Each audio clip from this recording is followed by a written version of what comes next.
করেছিলাম পার্পেলের অর্ডার কালকে রাতে, আজকে আসার কথা ছিল। এখন বাজে দেখো 10:15, এখন দিয়ে গেছে রাত। আমি ভাবলাম মনে আজকে আসবেই না, হয়তো ডেলিভারি রাতে দিয়ে গেছে এখানে। এখন আনবক্স করছে ওর কিন্তু কোনো প্রোডাক্ট না, আমার প্রোডাক্ট, কিন্তু ওর খোলার খুবই উৎসাহ।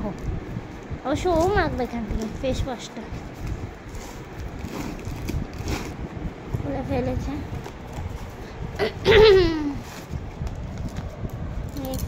কি এসছে এই ফেস ওয়াশটা, মনে হচ্ছে আগেরটা থেকে ছোট। এটা হচ্ছে ওর ফেভারিট ফেস ওয়াশ, সেটা মাখলেই ও ইনস্ট্যান্ট ফর্সা হয়ে যায়, যেন ওর খুব ভালো লাগে এই ফেস ওয়াশটা। আর আমি নিয়েছি ডামডকের এই সানস্ক্রিনটা নিয়েছি, আর একটা এই টোনারটা এটা নিয়েছি, কারণ আমার খুবই পিম্পলস, এখন অ্যাকনে প্রবলেম হচ্ছে খুব, সেই জন্য ভাবলাম যে একটু চেঞ্জ করা যাক। টোনারটা আমি এবার চেঞ্জ করেছি। এইগুলোই ব্যাস, এই 3টে প্রোডাক্ট এনেছি।